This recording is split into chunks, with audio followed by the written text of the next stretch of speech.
So we have been focusing on local missions this month for our missions emphasis. And this week I'm super excited to for our spotlight. It is Humble House Ministries. It is an addiction program that's here in Panama City for women.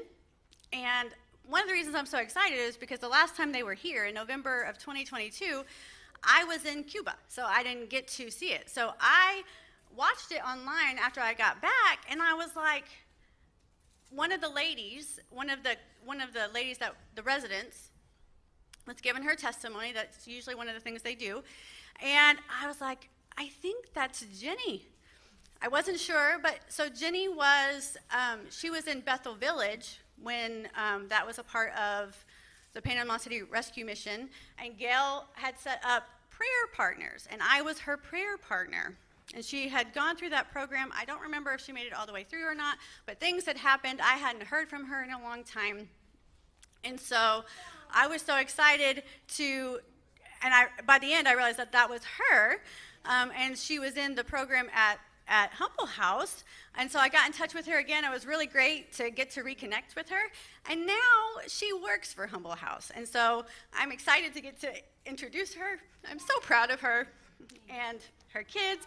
And so she's going to come tell us about what's going on at Humble House. Hello. Thank you guys for having us. We love this church. We love Pastor Hazard and Gail. And every time we do an event or come speak, you're also loving and welcome. So I just thank you for letting us do it again.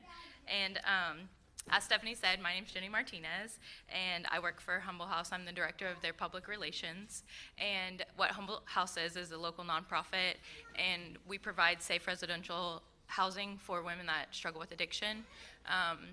We also work DCF case plans, so women that have lost custody or are trying to get custody back for their children, we allow them to live there with their children. My children live there with me, and they're here. My story's unique in that I grew up in a Christian home, and I was saved at the age of 9.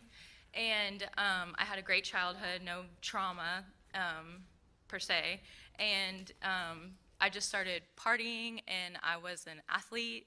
When I was in college, another student athlete had offered me some Adderall, and that's kind of what began my cycle. I got pregnant out of wedlock, and then I got married, and had 3 more kids. So I have 4 kids, 3 of which are here today. One of our daughters spent the night somewhere else. And she's at church at First Baptist with their family. But anyway, my divorce was ugly. In that process, I lost custody of my kids. I did a lot of stuff for a really long time, but I think I was in such a bad spot because I was a Christian, and I was not living like I should. So that is a terrible place to be. If you're not a Christian and you're partying and things, it's not so strenuous on your conscience. When you are and you're trying to numb it out, it's like a miserable life. And so I just kept trying to fill what, if I would have surrendered earlier, would have happened. But I got arrested 2 years ago, and in jail I had been dog sitting, and so since I was in jail, the dog was unattended, and then animal control was called, so it broke my lease on my apartment. I didn't pay my car payment, so my car was repoed. I hadn't been able to see or speak with my kids at all, which my relationship with my kids was pretty much non-existent at this time anyway. And it was just a really, really hard time. And the owner of Humble House, we were friends because, as Stephanie said, I went to Bethel Village. I tried several times to straighten up, but every time I did graduate Bethel, but it was like when somebody set a list of do this and then you can have, your consequences will go away, I could do that, but I wasn't working out what later through Humble House I realized was bitterness. I had so much bitterness inside. I was bitter at my parents. I was bitter at my ex-husband. I was just, everything was everybody else's fault, and I couldn't get over that. Well, Rachel comes into the jails and teaches, and she had come into the jail, and she was like, well, when you get out, where are you going to go? And so I was lucky to not get prison. And then I was sentenced to choose an inpatient program, and I was like, I haven't decided yet. And she's like, well, you can come to Humble House. And I was like, no, because I already did Bethel, and she was the manager there. And I was like, I know how that is. It's like year long. And no, because I was just ready to get out and check another box and then continue on with my life. I was really like hopeless. And I had thought I had given God a shot, and he failed me, is what my thinking was. And so I got out of jail, and I tried several different programs that were very short and didn't require a lot of rigid living situation. And just by God's hand, they kept shutting down. Like the first one I wanted to go to required insurance. Well, since I was in jail and I hadn't been working, my insurance had lapsed, so I couldn't go there. Just things kept, every time I tried another one, that happened. So I finally was at the point of surrender. Like my car got repoed after I had got out of jail. I was packing all the stuff from my apartment to get ready to go somewhere. And when I took my stuff down to put the remaining stuff that I was going to keep in my car, it was gone. And I was just like, oh my gosh, tears and everything. And I called Rachel and I was like, okay, I'll come. And she's like, okay. So I went, and it was the best decision I made. In the program, we do a Bible study, or it's a workbook. It's psychological and faith-based. It's called the Genesis Process. And through that workbook, I found out that the root cause really of my addiction was bitterness. And really all addiction is a manifestation of someone's undealt with sin, or wounds or whatever in their life. And I firmly believe that Humble House is a very good place to find healing and figure out what lies we're believing from the enemy and combat it with scripture. And it just changed my life in so many ways. And I lived there 20 months. It's only a 12-month program. The first 6 months is inpatient, so you don't go anywhere except for church or classes in the morning. You kind of just wallpaper your brain. Romans 12:2 is be transformed by the renewing of your mind so that you may know his will, his good and perfect will. And so the first 6 months, that's what it's basically focused on, is retraining your mind and just how to get up and live a normal, healthy life. And then after that, you go into transitional living, which we have 2 transitional living locations here in Panama City. They're in Callaway. And your kids can live with you, and you can work and have a phone back, and you slowly get responsibilities, and they're closely monitored. And so, like I said, my relationship with my kids was pretty much non-existent. But at Humble House, after 30 days, you can start getting a phone call, and then you can, after a few months, get visits once a week or twice a month. And then the latter part of your inpatient stay, you can go off campus somewhere. And so my ex-husband, who has custody of the kids, which he's here today, I think my changed life has helped him also want to start coming to church and learning more about God. So he and I learned parenting in that time, like co-parenting, and as any opportunity would open to where I could talk to the kids or be with them, I got to do so. And then when I moved into transition phase, there's one house that's for moms that don't have children, and that's the one that I went to because I didn't have custody of them and whatever. And then as I stayed there a while, and my ex-husband trusted me with the kids more, I got to move over to the house that has moms with kids, and Rachel allowed me to have a room with my kids, which is a big deal, and that just goes to show to Rachel's character and the integrity of the program, because the way transitional living houses work is you can fit usually 4 beds in one room if you do bunk beds, and if you put a transitional living resident in a bed and they each pay, let's say, $400 a month, which is good for the resident and good for the program, you make however much off that room. And that's how the program runs, because we're faith-based. We take absolutely no government funding at all. We're ran strictly off donations, and she allowed me to have a room with my 4 kids, and kids don't work. So, and she didn't increase my rent, and she does that for any mother who's doing well. And and anyway, it's just such a blessing. It's such a blessing to have Humble House here. And so my kids and I were there. And then even after I graduated in February of 2022, she let us stay for 20 months until I found an apartment. Now I have an apartment. It's a 4-bedroom apartment.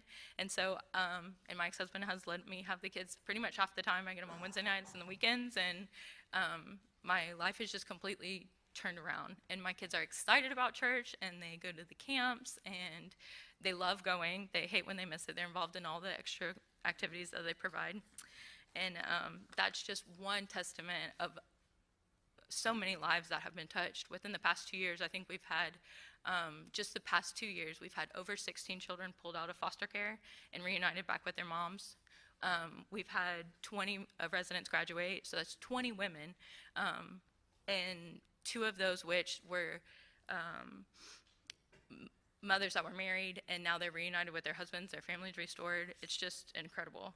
And anyway, I said all that to say that I vouch for the integrity of the program, and we're not licensed facility, we work off donations.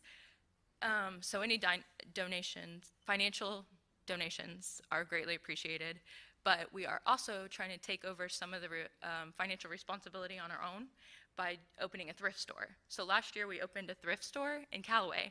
We're now relocating it because we're growing, and so we're moving. Right now our grand opening is gonna be on May 16th, if anybody wants to come. And it's in Lynn Haven, off 26th Street. It used to be Trader Joe's, but now it's gonna be the Humble House thrift store and furniture store. So if you have any furniture that you wanna donate or anything like that, we do pickups. We're also learning how to make jewelry. We make bracelets, we make earrings. We're learning how to make candles. So the girls in the program, we get somebody to volunteer and teach us, which we've had those workshops, and now we're pretty much doing our own. And I brought some of that merchandise and everything on the back table that you can look at, and if you want to purchase any, it's for sale. That'll be kind of some of the stuff that'll be at our store. It's a furniture store, and the first part will be a boutique. So any boutique style clothing too, if you wanted to donate, those are all ways that would help. Stephanie put donation or volunteer cards up front, and just kind of going through these really quick on volunteer opportunities. I went over the thrift store. As we're moving, also, if you want to volunteer to help move, to help clean off some of the stuff that we have moved, to set up, if you have any organizational skills, things like that. The way the store is there's furniture, there's a boutique we're going to try and set up, but we have to drill things and whatever, so all of those things are needed. And then in the back, there's a place that we're going to try and do like a coffee bar type thing. So if you have skills in any of that kind of stuff, that would be needed. Garage sales. We have a club. Well, it's not us. It's actually Miss Gail's friends. And they're called Proverbs 31. They meet the second Monday of every month. And they throw a garage sale, a semi-annual garage sale. And the funds from that go into Humble House to pay for fun trips that we have. We take the girls out to do something fun during the month, and any petty cash. So most of the residents, when they come in, come from jail or rock bottom. And driver's license reinstatements, dental cleaning, or like if they have an abscess or something like that, all those little things, the Proverbs Guild uses that money to like help go towards that. So getting involved with the Proverbs 31 with the garage sales, that would be helpful. We have a clothing closet. So like I said, when girls come in from jail, they come in with the clothes that they wear. So we pick them up from the jail and they don't have anything else. Then if you're coming off of any stimulant medication or methamphetamine or anything like that, you tend to eat more and grow quickly. And so we have a clothing closet. People are so generous in giving us their clothes, but the closet is not organized. And with the residents' rigid schedule and with our relocating and stuff, we need the clothing closet organized badly. So if that's another thing that you'd like to volunteer to do, happy to have you. We hand knit blankets. I don't know if anybody hand knits, but that's another thing that we are doing, and it's very time consuming. So teaching a class. So we do biblical teaching. We have the hours of like anywhere between 8 in the morning until 11 o'clock, and then we do a nighttime class that's typically between 6:30 and 7:30. Right now we don't have a nutrition class. We did a Lisa Turkhurst Made to Crave class for a little bit, but nobody took that back on. We don't have anybody doing a relationship class, like what healthy relationships look like, what living single and godly way looks like. Anyway, if you're interested in teaching a class and you have a different idea, and then mentoring a resident. So the girls are, for the first 6 months, just together, and they have the staff and the teachers that come in, but sometimes you just need to vent away from that to a godly person that you trust. So if you are interested in mentoring, we would, find a resident that suits whatever it is that you appropriately, and get you set up with a girl. And giving rides to appointments. So, like I said, our location with the inpatient resident is on John Pitts, and it's not, we only have 2 vehicles, and to get girls to rides and get the other ones to work, or, it's very helpful if you're interested in giving rides. That's another great way to volunteer. So I thank you guys so much for your time, and if you have any questions, I have flyers, and would be happy to speak with you afterwards. Thank you.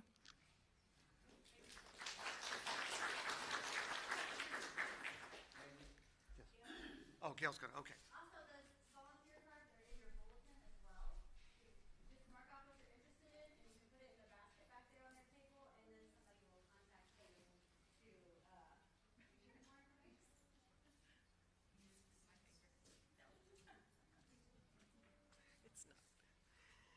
So Stephanie asked me if I would talk about what volunteering is like.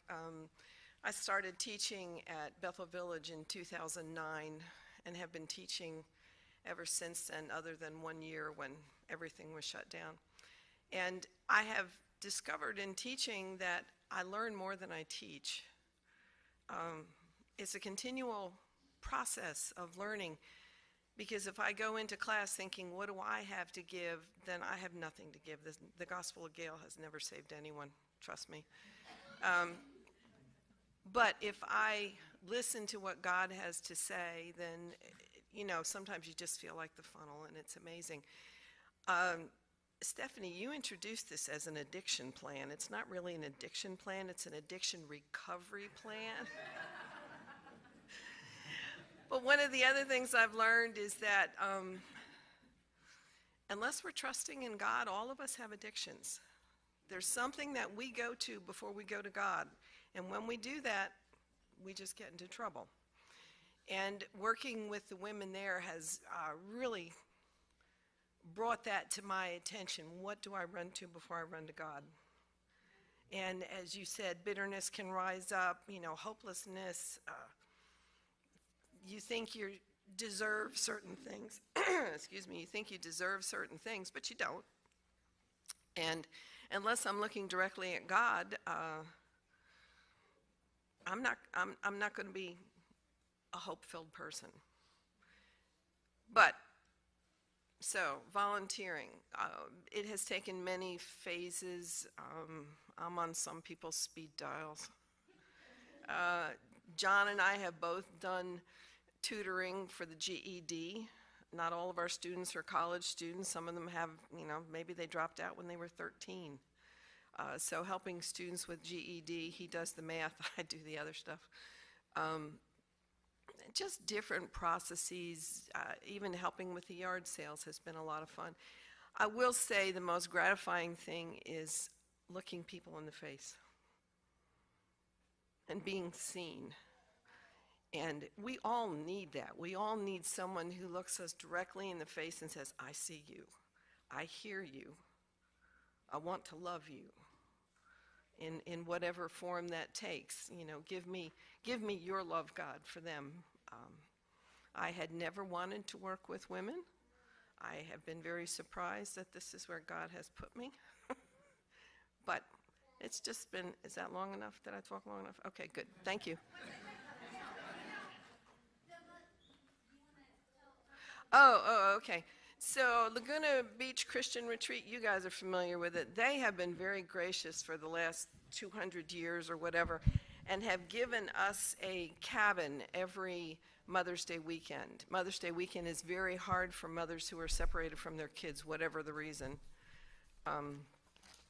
They have donated a whole cabin for us to use every Mother's Day weekend. And this year we're going out on Friday the 10th and staying through Monday the 13th. Is that right? Something like that.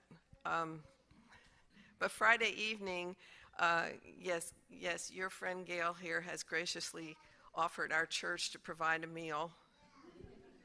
Hoping some of you ladies would like to help. We will go out to Laguna Beach. We'll serve the meal out there, spend a little time with the ladies, maybe walk across the street to the beach for a second. And it's a lot of fun. So there is a sign-up sheet. It does mention something about gift baskets. That has been taken care of. But if you would like to help with the meal, provide food, whatever, there's a sign-up sheet on the table. There will be a sign-up sheet. Can I go now? Yes. Okay, good.